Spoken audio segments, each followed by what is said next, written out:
Fala galera, professor Thiago Oliveira aqui e neste vídeo nós vamos resolver mais uma questãozinha de estatística para concursos.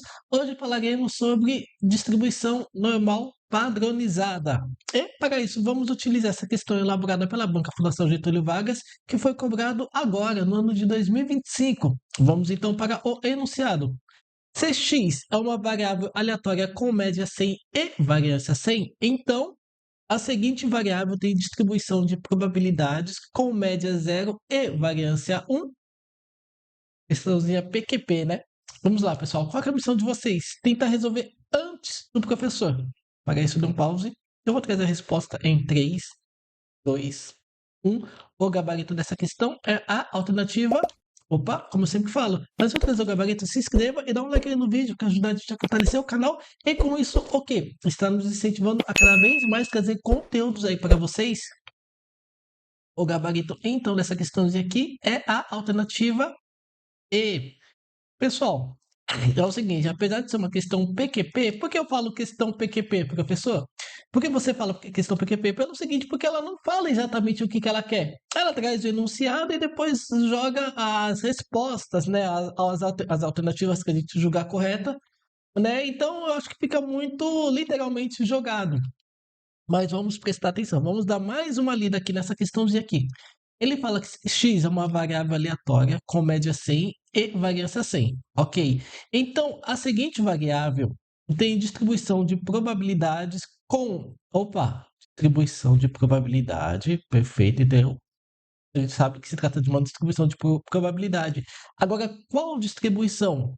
Ele falou o seguinte, média zero e variância 1. Eita, já matamos, pessoal. Distribuição de probabilidades, tá? Com média zero e variância 1, não tem o que pensar. É distribuição normal. Lembra o seguinte, a distribuição normal, nós temos a nossa curva de distribuição normal, tá? Então, nesse caso aqui, ele falou então que a média é igual a 100.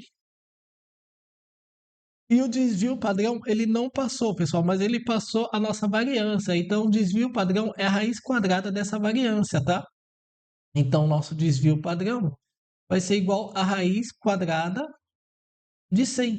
Tá? Então, a raiz quadrada de 100 é 10. Perfeito? Perfeito. Bom, então essa aqui é a nossa curva de distribuição normal. Só que daí nós vamos padronizar, pessoal. Quando a gente padroniza essa curva, nós vamos ter a seguinte característica. A média vai ser sempre, sempre, sempre igual a zero. E o nosso desvio padrão vai ser sempre igual a 1. Se o desvio padrão é igual a 1, logo a variância também é 1. Porque se você levar o desvio padrão ao quadrado, ou seja, você pegar 1 e levar ao quadrado, é o próprio 1. Tudo bem? Perfeito. Então, de posse dessas informações, nós vamos utilizar o Z.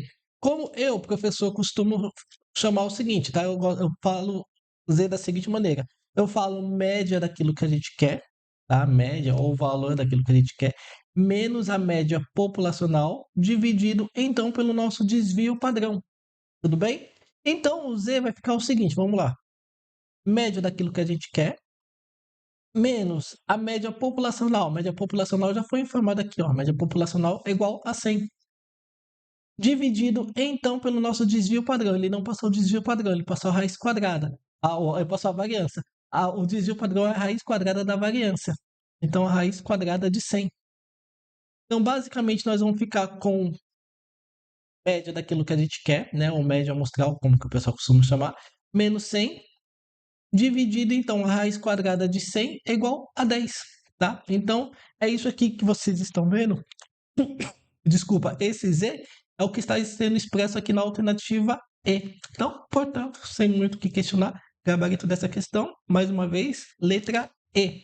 E bom, como eu sempre falo, caso vocês queiram se aperfeiçoar mais nessa parte de distribuição normal, variáveis aleatórias, desculpa pessoal, a tosse pegou, ou então outros assuntos relacionados à estatística, não deixe de conhecer meus cursos clicando no link aí abaixo. Foi um prazer e nos vemos então nos próximos exercícios. Até mais!